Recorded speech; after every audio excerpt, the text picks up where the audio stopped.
Welcome, welcome.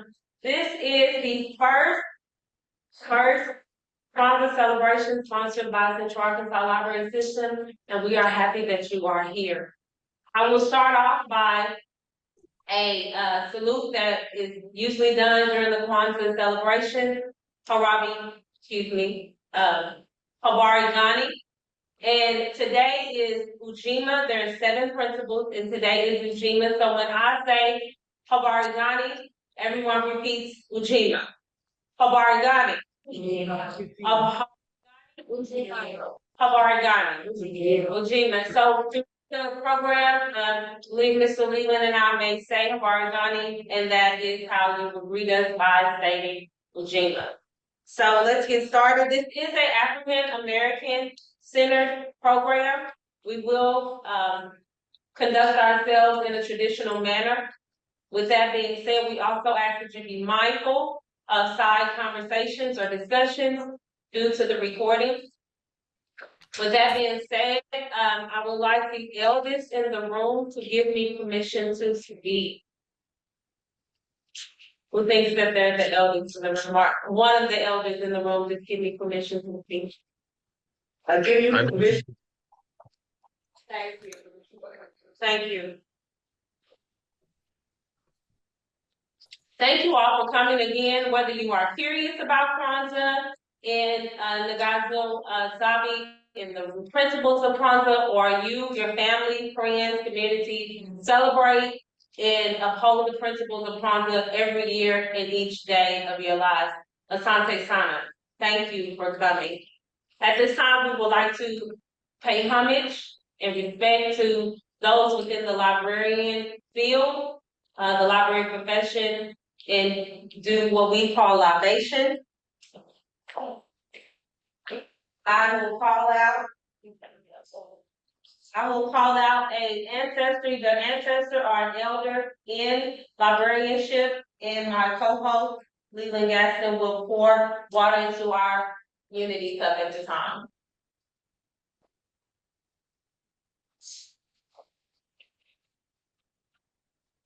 Dr. E.J. Holty. You're welcome to say Ashe, you're welcome to say Amen, I mean, which was Shalom, whatever practice you preach, you're welcome to answer or rebuttal in that state. Eliza Aiken Gleason, Ashe. Just one. Amos Fortune, Ashe. Susan Ray Daniel Alexander Payne Murray, Lillian Kate Children Hall, Author Alfonso Shemble, Catherine Allen Latimer, Richard T. Greener, Sadie Peterson Delaney, Thomas Found Blue, Virginia Proctor Powell, William F. Yutt, Miriam Matthew, George Washington Ford, Rachel D. Harris, Ashe. Louis S. Shore, Ashe. Othello Robert, Ashe. James Jacob, Ashe. Virginia Lacey Jones, Albert P. Marshall, and Dorothy P. Porter, Ashe. These individuals passed away in some form or fashion, either being the first one to graduate with the MLS, the first to be a director of it, and thus far, we give homage and we definitely would like to give a moment of silence for those who have paved the way and allowed us this space and opportunity.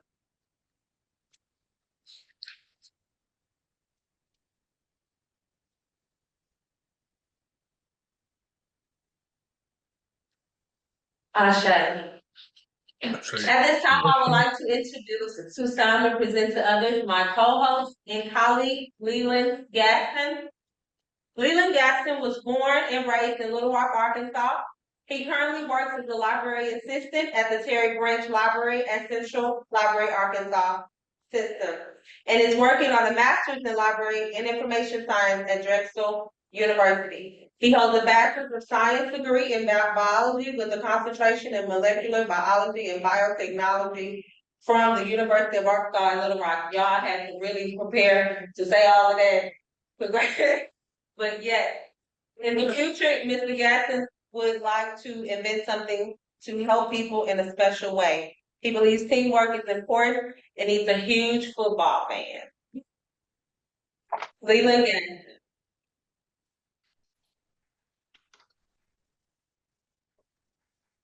Hello, everyone. It's an honor to be here celebrating Kwanzaa with you all. Thank you for coming. Mr. Leland, I would like to ask, I know it's a little, off the schedule, but what's your favorite football? Take football team? Yeah. The Baltimore Ravens. I thought I would ask. What'd you say, Mama?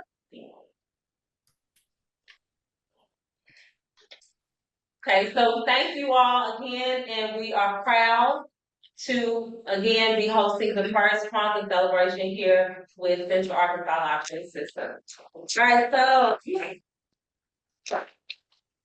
let's get started. Most of the ceremonies, African traditional ceremonies, always start with the drum,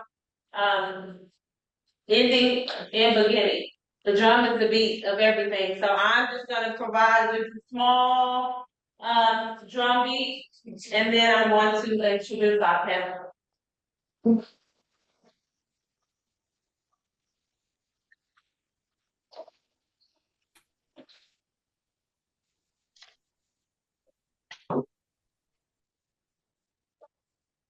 Kabar Ghana. Kabar Ghana. Ujima, good job. Kabar Ghana. Kabar Ghana. I'm sure. Our panelists this afternoon are referred BIPOC librarians, which is a term for those who identify as Black, Indigenous, or people of color. I will affectionately use the word Baba. Baba is a word, an African word, mainly for a male who is traditionally or typically older than you, but also wiser than you. So I will refer to the males of the panel, in and out, Mr. or Baba, but that is what Baba means. I may also refer to the females and the women of our panel as Umi. Umi is a female word, usually typically provided to a woman, female that is older than you and also wiser than you. Baba Sekou, Mr. Andrew Jackson, Miss Michelle Fenton, Baba Rowland, Mr. Barkdale Hall, Miss Geneva Chamberlain Smith, and myself are dedicated not only to exemplifying and embodying Ujima, but all 7 Nguzo Saba, which means principle of Kwanzaa. We are all contributing authors to the 3rd edition of the Handbook of Black Librarianship. It is an honor to be there. Trust and believe it is history in the making. And we hope to shed light on the history of Black librarianship and the collective work and responsibility we take much pride in as BIPOC librarians. We will now light our way through the principles of Kwanzaa. Each one of these, so mind you, in light of the location, we do not have flames, but we will light traditional life typically. So as I say, I will say Habari Ghani, and you say Ujima. There's 7 principles. The first principle is Ujamo. Ujamo is unity. The second principle, I would like the candle as I say. So Ujamo is, does anybody remember? Unity. Kujichagulia is self-determination. Ujima, which is the 3rd day of Kwanzaa, is collective work and responsibility. The next is Ujima, which is cooperative economics. And then we have Mia, which means purpose. And then we have Kumba. Kumba is creativity. And last but not least, we must have a faith in ourselves and in someone bigger and something bigger than us. Imani is faith. So here we light our candles to light our way through the 7 days of Kwanzaa and celebrate each principle each day. Today it's the 28th of December, and we are practicing or celebrating Ujima. Habari Dani? Ujima. Habari. Ujima. All right, so we can get started.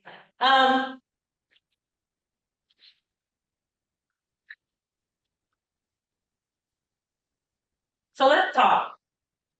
First and foremost, I am wholeheartedly agree with Baba Rowland when he genuinely states in his essay titled Reconstitution of Ubuntu Faces, Leading Wale and Ujima Cultural Keeper, that as a Ujima cultural keeper, I found a passion for Uhuru. Uhuru is also a African word for freedom.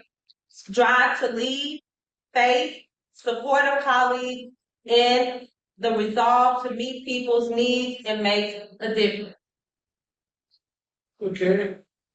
Yes, sir. So for the first question, I have,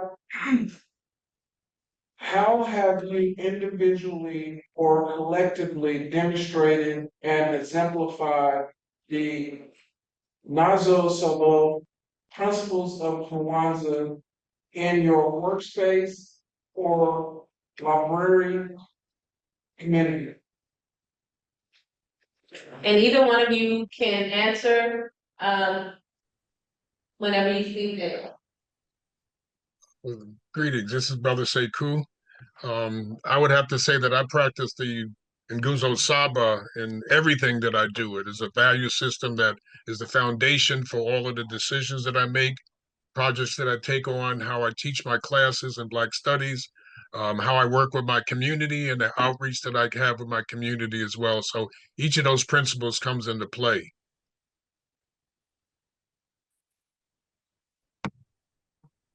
This is Barbara. Yeah. Okay. This is Barbara Rowland. That I agree with Baba Sekou, and he's been a great supporter. And the principles of the Nguzo Saba, us working together collectively, this is through the Black Caucus of the American Library Association, that we come together and our National Conference of African American Librarians, and we support one another, and we're constantly, and one thing I will say is with Imani, the faith, and believing in one another. This is how the Black Caucus was formed, and to have faith in our leaders and to do collective work, the principle of today, collective work, we do that. And I'll say with the movie, the latest movie with Wakanda, we wanted our young people to go there, and they were able to go to the premiere opening of Wakanda, but that was through the NAACP and everyone working together. And that's Harambe. Let's pull together. Harambe. I would also have to, I'm sorry, I would also have to add that these value systems come from the African tradition. And through the centuries on the continent of Africa, when we were free in Africa before we were colonized, brought here to the New World as enslaved Africans, we practiced those 7 principles and even more to get through the hard times, to celebrate the good times, and to keep us grounded in who we were, where we come from, and what we are, to get through the hard times that we even deal with even in the 21st century. That will go straight into what, Ms. Geneva, did you want to add, or Ms. Michelle want to add any of how the values work in your workspace, how you uphold them or exemplify them in any way?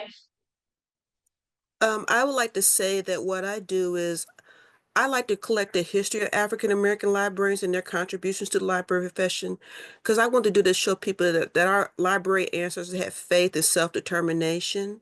You know, the things that we're dealing with, it's just what they've dealt with, but it's 2.0 for us. And I hope that by sharing the history, that gives some kind of encouragement to our people who are coming into the profession. Wonderful. And I would also quickly want to add that it has been a hard journey for me to be in this profession. However, everyone sitting here on the panel, I have learned a lot from. I specifically read a lot about Black librarianship because it's important. And for me, I've developed community with the members of the Black Caucus. And this past, like 2 years ago, they started an initiative to bring graduate students who are still in school together to just work with leaders, work with the leadership. And I enjoyed that. So my contribution talks about getting my degree, but what happens in between there. So I'm very happy that this publication exists. And that's all I want to say. So That leads straight into I want to share a piece of Baba Sekou, Mr. Andrew Jackson. In his preface, he states that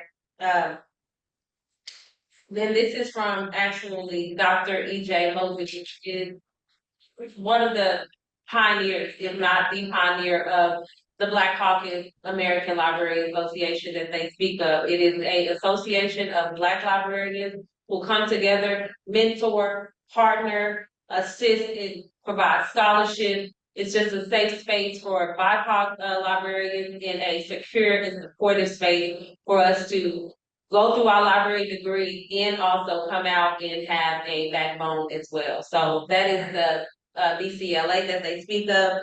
But Baba Sekou states in his preface, he says, Black Americans have a distinguished history in American librarianship. In the handbook preserved, the heritage of Black in librarianship and chronicles current thinking among Afro-American librarians. Black librarians have a collective mission to enter the profession and prove they were and could be as productive as their counterparts. These librarians share a more basic character trait principle ingrained in people of African ancestry, passed down by our ancestors, as they've already stated. These are principles that we lived by prior to coming to the Americas. This strength to achieve and succeed comes from the values to guide our lives by the faith, Imani, the belief in oneself from an inner knowledge passed down from generation to generation. I have, what additional morals or values, mission and vision do you think are important for a librarian to be successful in America? And this, Baba Sekou, is kind of going on your essay in relation to the Board of Trustees and as it relates to speaking with the libraries and also as library professionals, as Geneva and Baba Rowland shared in their essay as well. And Ms. Finney. I believe that you have to look at each of the principles individually. The first one is unity. We have to be on the same page, on the same concept, and in the same framework to get our work done to achieve the goals that we set. Individually, you have to have that self-determination to guide yourself and to guide the path that you're going to do within the profession and reach your goals. Collective work and responsibility is evident in the fact that we were able to create this book and work together as a team. Michelle, Marva, and myself came together and the collective work and responsibility that we had, not only to E.J. Josie, but to our profession and our heritage, to create a third edition after 22 years of not having a book on Handbook of Black Librarianship. This is a prime example of that. Cooperative economics, the ability to put our monies together in our communities, and then whenever possible, work with Black contractors and business people and vendors in our libraries to put our own monies into our communities and preserve our relationship with our vendors and with our residents in the community. Near purpose. We all have to have a purpose. Your purpose, what is your purpose as a librarian? What are your goals as a professional librarian? Kaumba, your creativity, everything you do, when you write papers, when you write grants, when you write reports, when you speak in public, when you do a presentation, when you're doing programming, that is your Kaumba. Doesn't have to be the arts and culture on the screen or on the stage, but all the work that you do is your creativity. How you come to work, what you wear to work, how you dress, how you present yourself is part of your Kaumba. And then finally, you have to have faith in yourself and your leaders and your teachers and your community and your library, that what we do and the profession of what we do is worthy of the field of librarianship, and definitely in the field and relationship to what Black librarianship is all about. Anything you want to add, Baba Roland or Miss Geneva or Miss Michelle?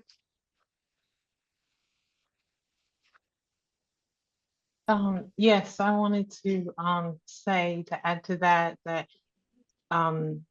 I started out late with Kwanzaa and the principles, but a lot of those principles I do share, or especially building community. It's not in my essay or whatever, but I've helped create a group for library residents to meet every month and share resources. What conference are you going to? Hey, we need to do a presentation. So I always tell people, if you don't see it, create it. If you don't know how, talk to people who've already done it. And I strongly support writing, publishing, talking, programming, anything to get back to the community. And a lot of times people say it's so hard. I'm just this one person. Well, if if you do your work as one person, it's very hard.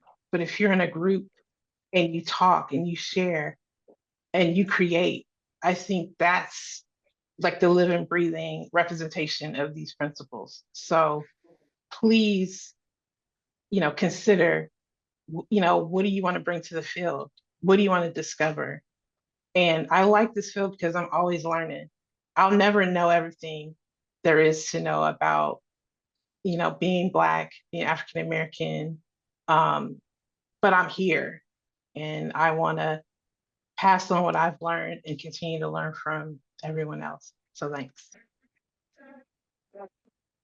I love that program that you started with providing resources and allowing people from the community to come in and talk to other community members about what is in their community.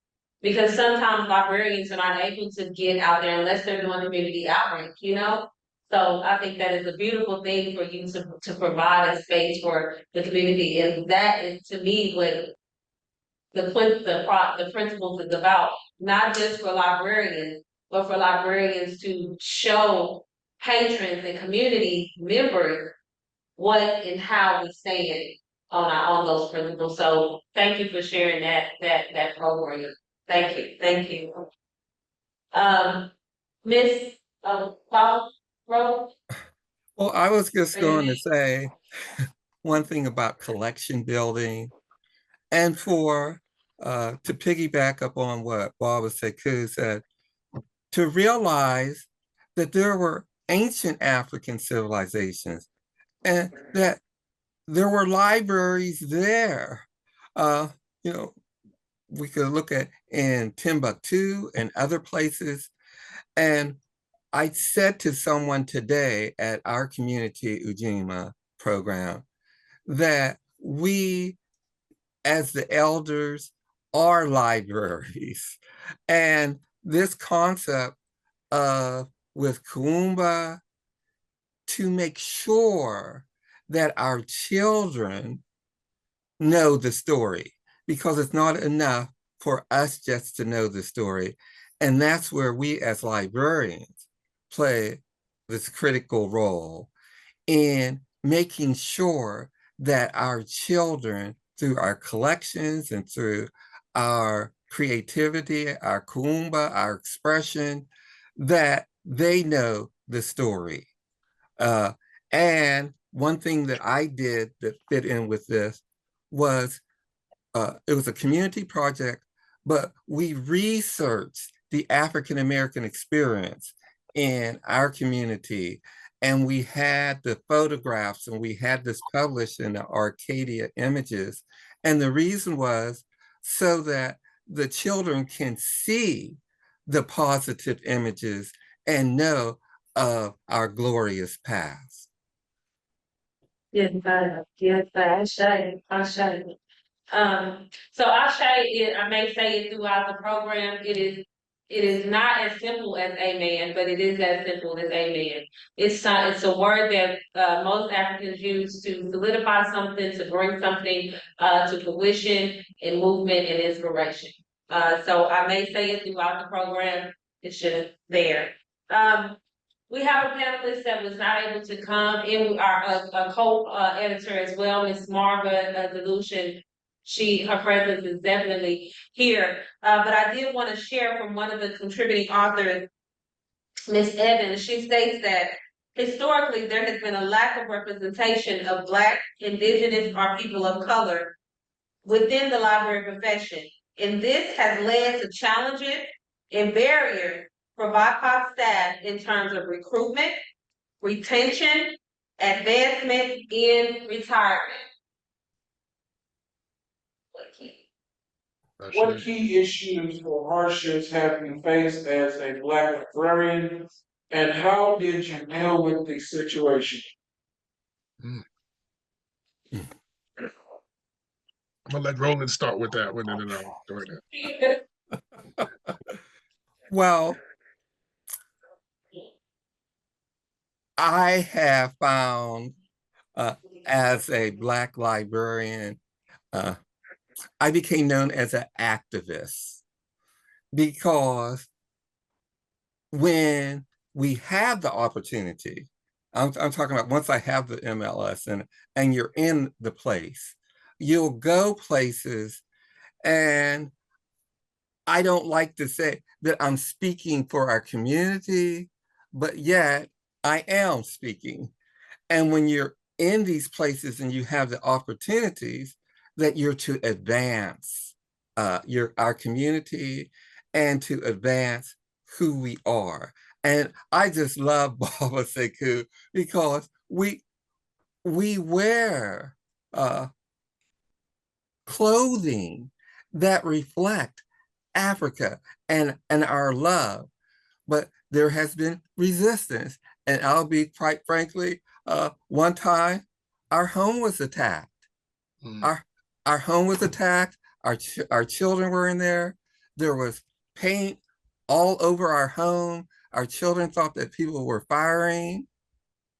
And when I called the police said, "Oh, that was just someone going down the street just playing." And I said to the police, I said, nobody else's house has paint all over it. If you don't have something to stand for or something to die for, your living is in vain. I didn't stop expressing the value of our African community. And what's so important is that of Umoja, that we have unity, and these gatherings are very important so that we can tell our stories. And I do want to thank all of you, and I want to thank the editors for being able to tell the story. And I tell that, letting people know that yes, our home was attacked, but yet our family is strong, and it did not break us. It made us stronger. That's right. That's right. I think that there's another way of looking at that as well. And I'm familiar with Roland's story and the family story, and I've stood by them in all the years that they've been there and the work that they've done through the library in spite of resistance from the community. Um, I've been in this profession now for more than 30. I've worked at the Langston Hughes Library and Culture Center as their executive director for 36 years. I've been on the board of trustees now, my third term. So it's like I've been in the profession for more than 45 years. And when I first started, I did not have an MLS. I didn't even have my undergraduate degree at that time when I became director at Langston Hughes Library. I was still working on my degree. So the people, many people, whether staff or people within the Queens Library system, or even some of the administrators, were very reluctant to allow me to have the responsibility of managing Langston Hughes Library and moving it forward into the 20th century, 21st century. Um, I finished my undergrad degree, working full time and going to school at night. Altogether, 13 years to complete my undergraduate degree. Another 3 years when I decided to get my MLS degree. And having people like Dr. E.J. Josie continually push me forward, support me, to critique me when I needed to be guided in a more direct path of what I was doing. But I had faith in what I was doing. I had studied business as a career educational goal. I've used my skills in business. I've used my imagination. I've used my own kaumba. And I've made the transition from wearing three-piece suits and neckties and shirts to work to wearing African clothes to work, representing the culture that I promoted and that I teach and that I share. Um, and develop programs and services I felt were representative of the Black experience, and programs and services I felt that the community needed, as the library was the focal point of Black culture for the whole borough of Queens and New York, and to represent the work that had been done in the past, the historical works that come out of our historians and our culture warriors through the library, and let the library be the vehicle and a reminder that when we talk about Black librarianship, we are not just talking about the professional with the MLS degree. We're talking about everybody that works at that library. One of the things that we were adamant about, including in this book, was as many different vantage points and focal points and relationships of what librarianship is in the book. So I have people in the book who work at the library who do not have master's degrees. I have people in the book who are trustees, people who are retirees, people who work in every form of librarianship, because all of that and all the experiences that we have in the profession and what we do every day serving our communities in different ways is representative of the work that's been done in the past, what we're doing today, and what we're proposing and forecasting that our work is as librarians in the future. That yes, the profession is librarianship, but what our experience is Black librarianship, what we have experienced, getting books in our libraries, getting libraries in our communities, having resources in our libraries, having books and collections and programs and services that represent our experience as part of the American dream, and in many cases, overcoming what was to be the American dream. Just like when we're finding out, just like you're probably learning just this recently about the 688 Women's Battalion in World War II, there are many stories, like Hidden Figures, about the women who worked in NASA. Many of those stories existed, but did not have access to our own history and part of American history. All of this is part of the experience that we bring to the table as Black librarians, and that our role and responsibility is to stand on the shoulders, firmly on the shoulders of those who have come before us, set a platform for those who come after us, and set the stage for what they will do in the future, and maybe even a fourth edition to the Black Handbook of Black Librarianship in another 20 years from now. Ashe. Yes.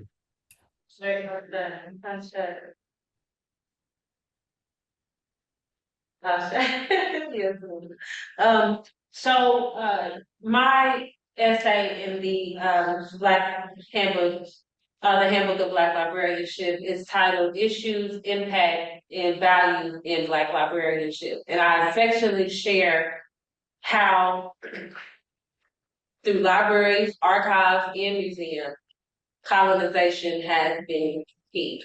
and decolonizing each one of those facilities, each one of those institutions has been in place, but there is still work to be done. I passionately also and affectionately shared the quote of John Lewis: "We must not be afraid to make some noise and get in trouble, necessary trouble, and help redeem the soul of America." With that being said, Mr. Lee. Here's the third question. Do you have any ideas on how to create adequate access and close the gap of the digital divide for people of all ages, and as well as encourage library involvement within marginalized communities? I think Michelle should lead that question. Yeah, Yes, my ideas about dealing with the digital divide is partnering with other agencies and groups. I mean, libraries, we can't do all this work. We need to partner with everybody. If you know there are nonprofits or for-profits that say, hey, we'll help get internet access to people or hotspots to people who can't, for whatever reason, have digital access.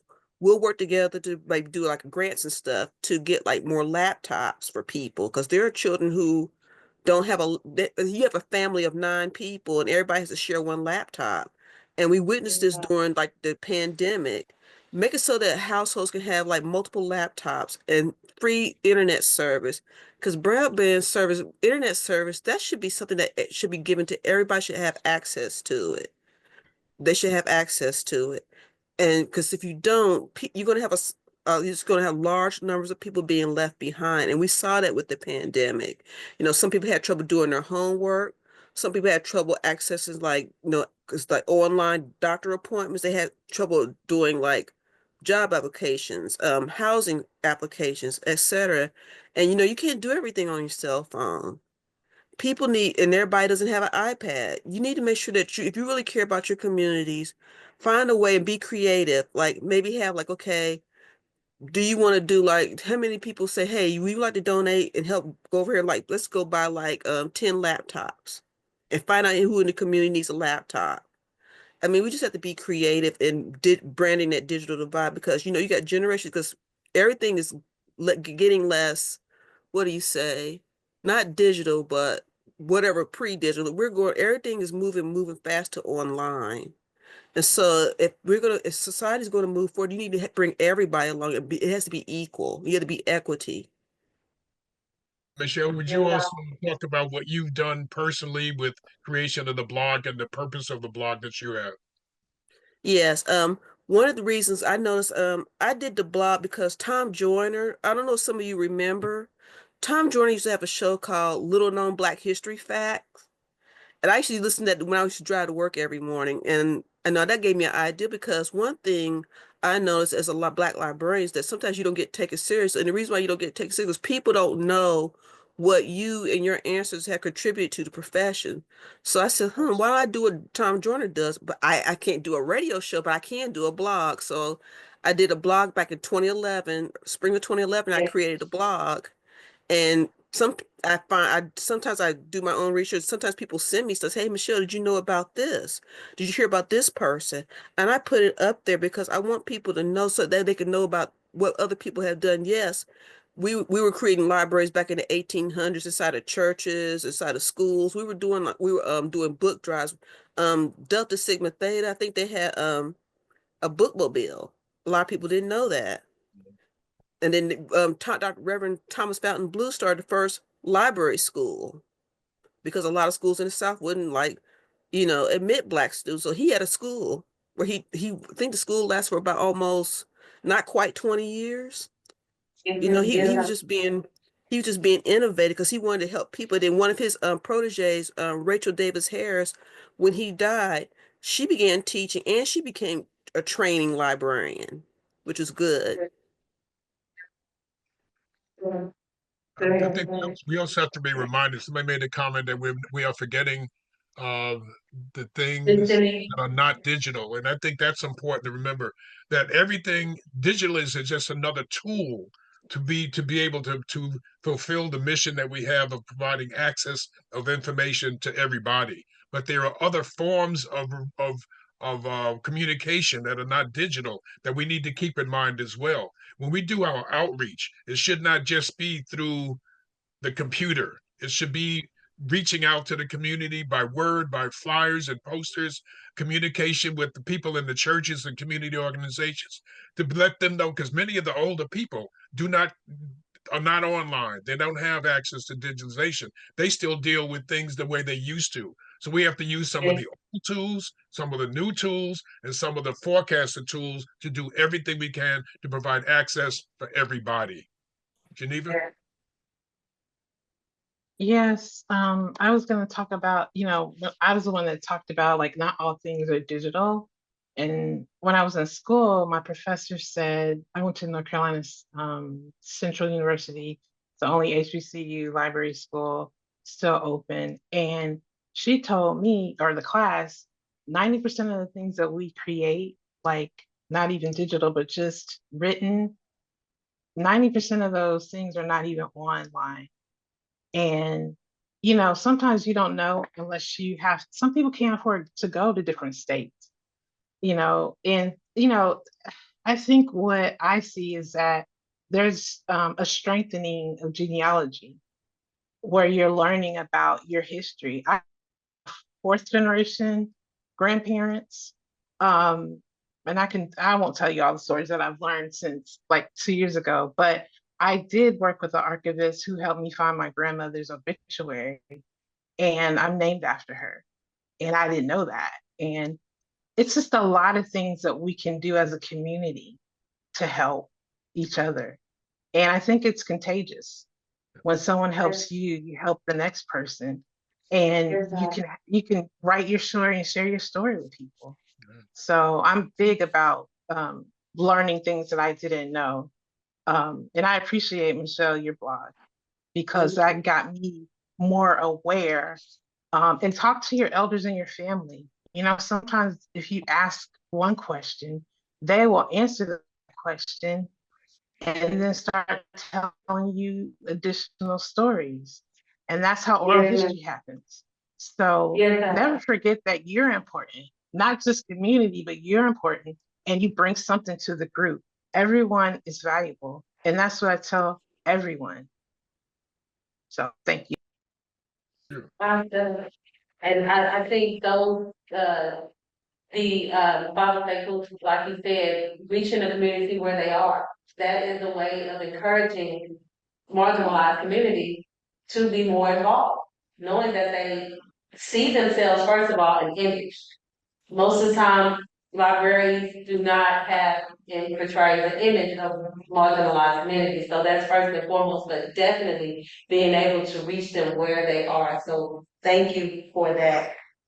Thank you for that. Ms. Geneva, according to Ms. Geneva, Black librarians are intentional about creating access to information to address social issues and make a positive impact on their community. Thanks for sharing that in your essay, Ms. Geneva. And our next question is, what are your thoughts on the role of a librarian and a library professional in situations or community matters concerning social work and mental health?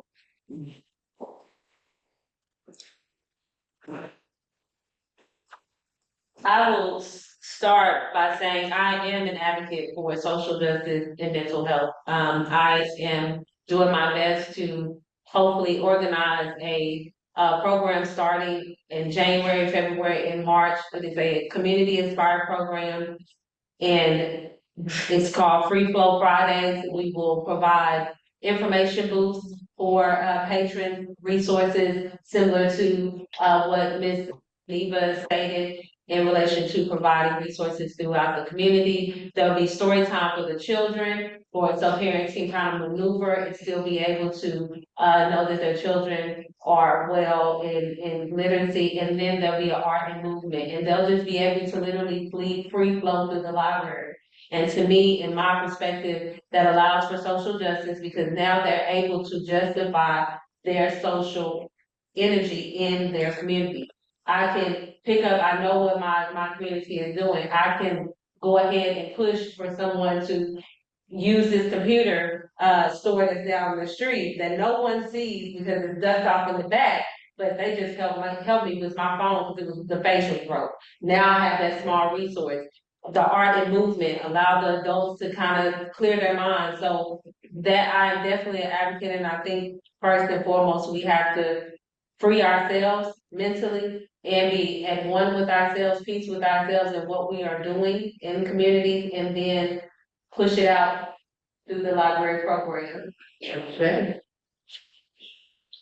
Yeah, I mean, we have to make sure that we network with as many different resources in our communities as possible. The library only has so many resources, but you connect with the health community, the educational community, the political community, all of those representatives in that community should be networked to be able to provide services, and the library should be one of the vessels that brings that information to the community, but also people can come to the library and use the library as a resource.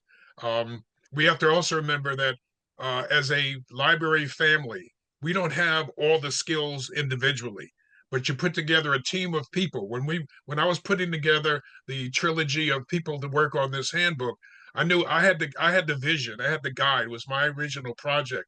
But I knew I wanted Michelle because of Michelle's technical skills and her ability to package the program so that we could submit it to the publisher.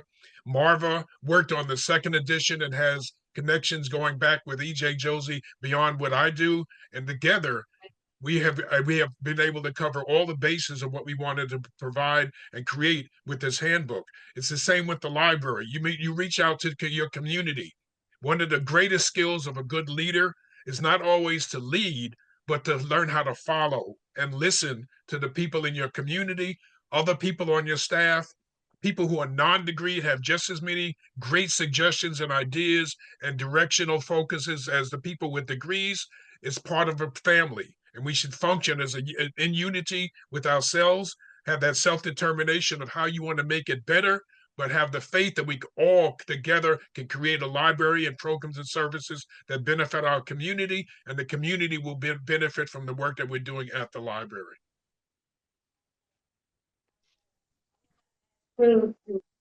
It was while I was getting my degree, I was introduced to Sadie Peterson DeLand, and I fell in love. I fell in love with her passion to mentor and to bibliotherapy, to reach out to the victims of the Tuskegee Airmen.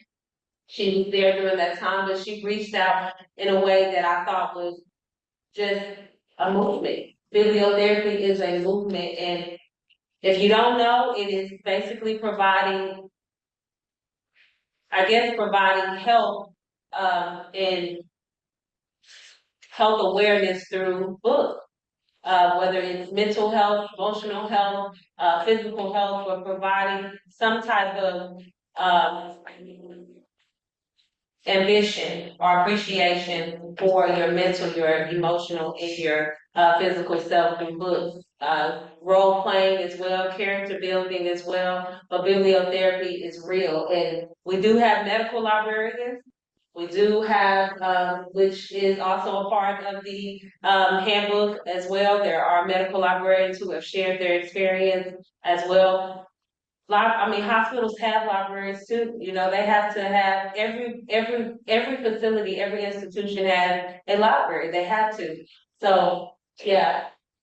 Anything else that we want to share? I'll say this is Barbara Rowland, that I was a medical librarian at Howard University, and that one of the things that really we did an exhibit on ancient African civilizations and Emotep, and that was very empowering doing that. And the other piece, when we talk about the health, I would always start in the context of the community. What is the community needs? Not from the librarian saying, but we would have community meetings. And this is what and I was at the public housing. And one thing that we did, we had an empowerment program, and it was sometimes 6 to 8 week. Uh, but we got into what the issues of the day. It was drug abuse. We had about fentanyl. We had about uh, uh, economic issues. We had attorneys to come in. But the goal of the empowerment was for the residents of the housing to be able to realize their dreams. So at the end, we asked, well, what do you want to achieve? And one person said they wanted a car uh, because where the public housing was, they were isolated and they wanted to help others to get places.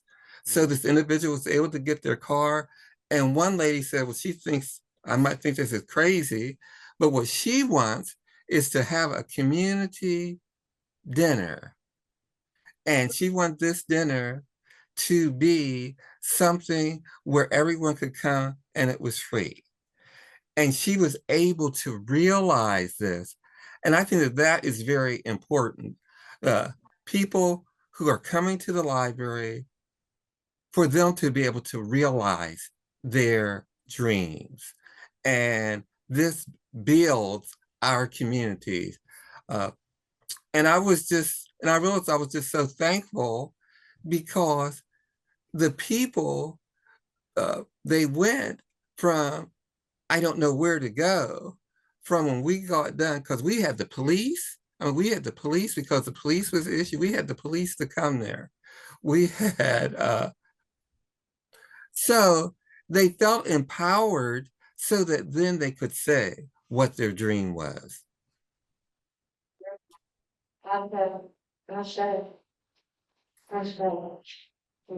Academic librarians and public librarians, we know establish and maintain partnerships for the advancement of under-resourced individuals, especially BIPOC individuals and future librarians.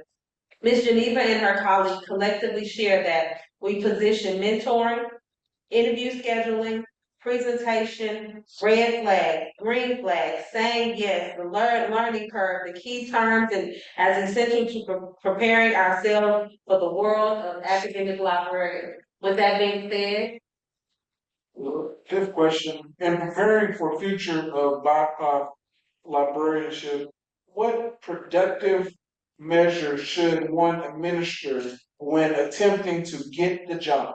and this is not just for librarians as well, because you speak about that too, Ms. Geneva, but this is for our public when they're coming in and they're trying to use our digital resources as well. Can you elaborate on the preparation?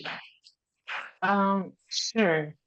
The preparation, I think, is one, figuring out what it is that you want to do and finding ways to develop those skills. Um, for me, I was lucky because I lived in Maryland and worked in DC. So I had more access to different types of libraries. And then I also, again, created community with other librarians, K through 12 librarians, health librarians, community college librarians, and not just librarians. I mean, I spent 10 years working in academic and special libraries without my degree. So, and I could because I lived in two big major cities. And, sometimes they would overlook that degree because of the work I was doing, librarian level work.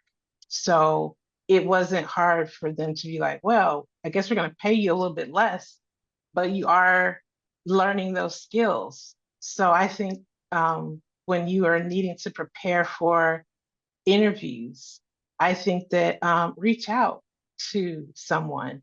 And maybe go to the public library and ask the librarian, hey, are there any resources? I'm trying to get a job.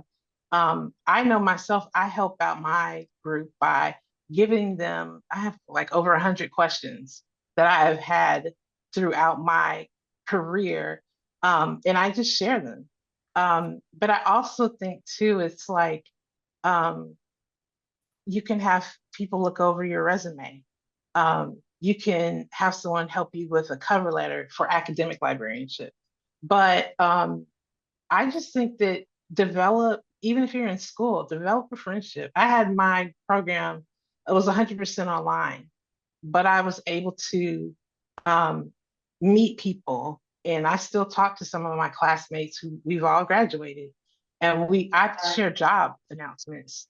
So I think it's just try one thing. If that doesn't work, try something else. If you don't know what to do, the internet is there, the public library is there, someone is there to help you find it. And if you can't find it, I'm happy to make suggestions. I would add to that a couple of things. One is we need to promote the profession of librarianship much more than we do, and we have in the past, and we still need to do that. Librarianship is not, you're not going to get rich being a librarian, but the things that you will get rich from is how you have served your community, the things that you have made a difference. Every day you make a difference in the lives of people who come through your library. And that this profession is one of the most rewarding professions you could possibly have. No matter where you work, whatever area in the profession you're working in, you're making a difference in the lives of those who use our libraries, whether it's on a college campus, whether it's in a high school or public school, whether it's a special library or a state library or a public library, you are making a difference in the lives of those who use our services. A, B, that you need to read as much as you can about librarianship so you understand what this profession is all about, especially those early works by Dr. E.J. Josie on Black librarianship, and understand the history, the present, and the future of libraries and what they have done and what the difference that they've made in the lives and what we've had to overcome to be librarians, to be respected in the profession, and have libraries in our communities and resources in our libraries. One said about like one thing here, Miss Geneva.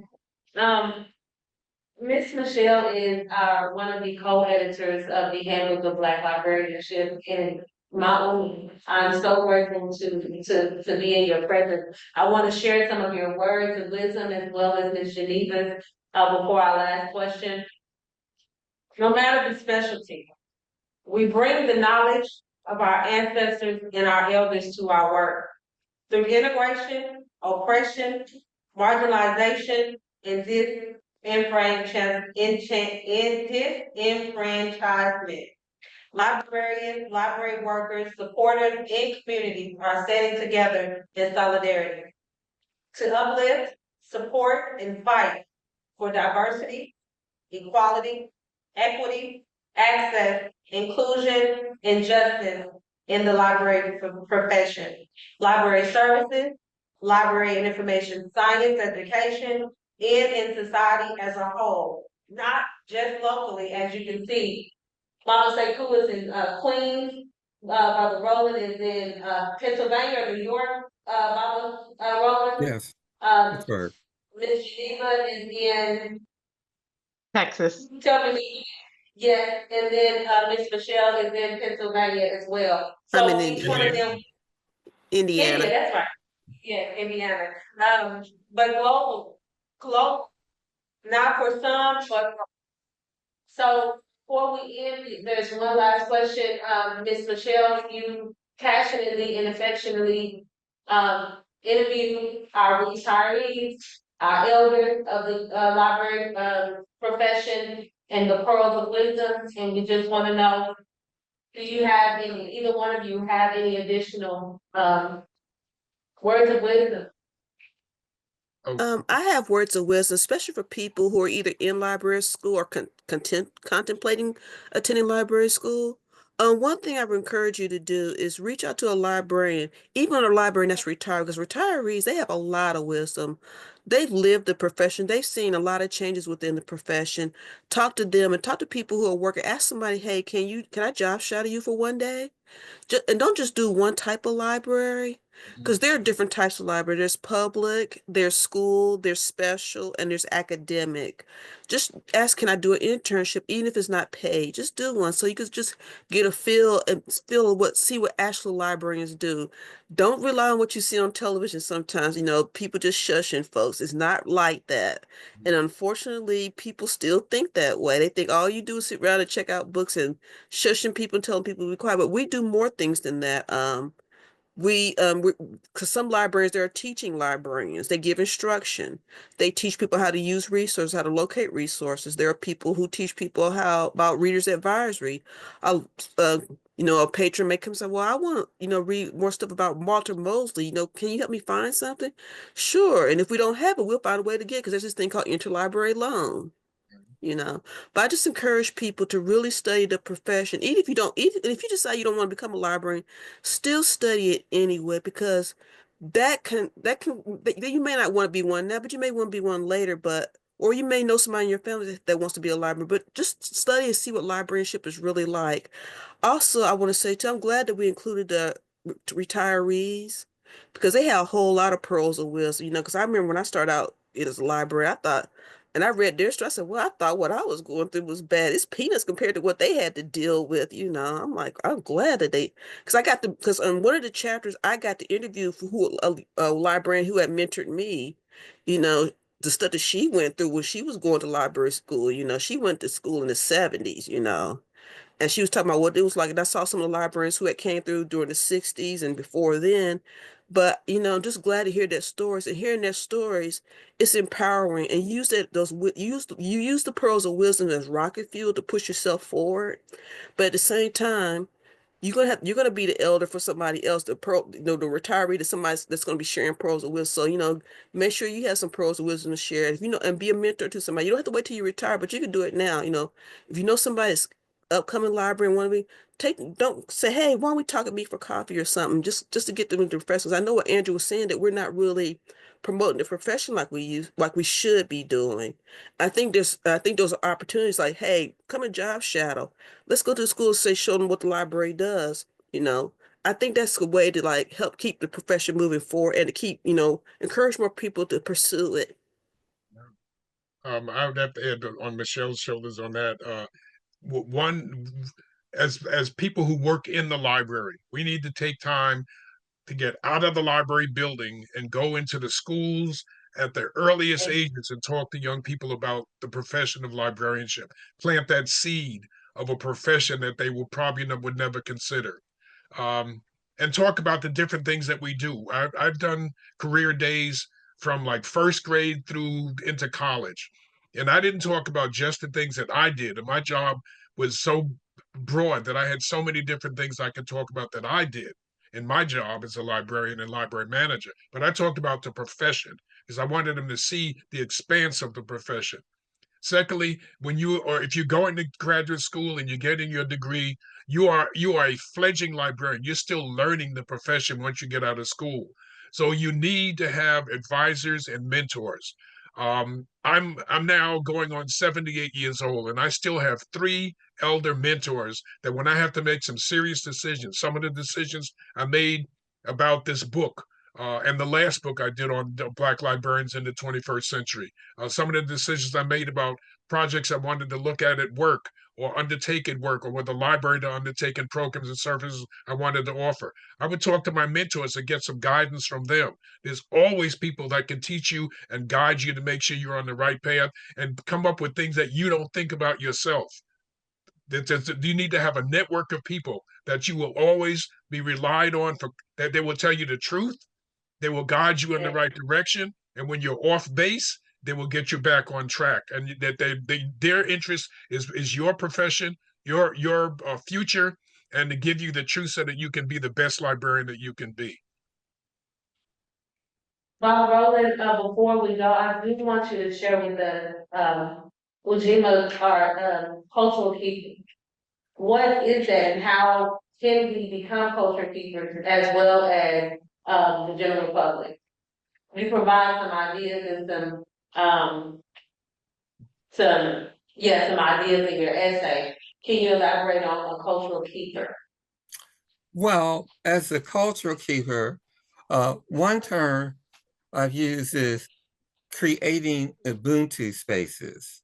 And that comes out of Xhosa in South Africa. But Bishop Tutu brought it to the public, the American public, but it's I am a person because you are. And this empowerment of our culture, we've taken to schools, and we have partnerships with, for example, the MLK Day, Day of Service, the 8th and the 7th graders, all of them from the school districts participate in a Day of Service poster contest. We've taken our culture for Juneteenth, and for Juneteenth, we had a public speaking contest, and the youth from the whole county, they were able to participate, and they became one of our heroes or sheroes, and they were dressed, and we received grants for this. But as we're doing this, we have more people from different agencies and individuals, all are saying, this is wonderful, what we're doing. And this is the African culture on display, and everyone's coming. And I'm going to close with this note, and it was a personal one. I was out just this weekend, and one young person who's a 12th grader in the school, he asked me about my family, and next thing he asked me about, how is the library? And this young person said to me, the library, if it were not there, that the fabric of the community would fall apart. That was profound, that a 12th grader would see that the library is integral to our library, to the community fabric. And that, and that I see, and I tell everyone, I said it's from Ubuntu. And we also use the Nguzo Saba, and we use also the Adinkra symbols. And in February, we teach the Adinkra symbols. And I want to close by thanking everyone. I want to thank the editors. I want to thank the moderators, because it's so important that our story be told. To highlight on that, you could also take the Nguzo Saba, the Prince Kwanzaa itself, and sit down and study that. There's so many different books by Malana Karenga and others on what Kwanzaa is and explaining what it is. But actually take each day of Kwanzaa and actually sit down and everybody talk about how that principle relates to their life and what they see the value in it, what they can do with that principle. And each person gives one, each person teach one, each person learns one. And also the values that we get out of this is something that you don't practice just from the 26th of December to the 1st of January. Remembering that Kwanzaa is non-religious, non-heroic, non-political. It's designed to bring the entire family together.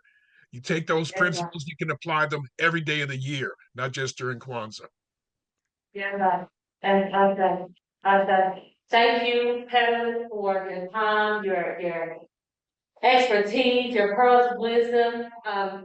I am indeed now Baba Roland, cultural teacher. I will be contacting you for my certificate. Sister Janina, I'm sorry, Sister Candace, would you allow me to close with sharing one poem with you? Please, yes. This is a poem written by a brother named Bernard J. Keller, who's out of Harlem. It's entitled, We Are Their Flags and Banners. He says, we are their flags and banners, unfurled, flapping against the wind. We are the reason they look to the stars as they bore the bite of the whip as it sliced them, or look to the sky when the searing sun scorched their black skins. We are the product of their struggle, of their stubborn refusal to disappear without a trace. We are the words they could not speak and the thoughts they could not read. We are the words they could not speak and the thoughts they could not read. We are the dreams they dreamed and the hopes they held. We are the legacy and we are their pride. We are their children. Peace and blessings. Thank you, Leslie. Thank you so much again. Thank y'all so much. You're welcome to stand around. We're gonna commune, try to eat the rest of the food for the principal. And we just commune with each other, sharing hopefully what we plan to do for the rest of Kwanzaa celebration. No, thank you, Ms. Geneva. Thank you for helping.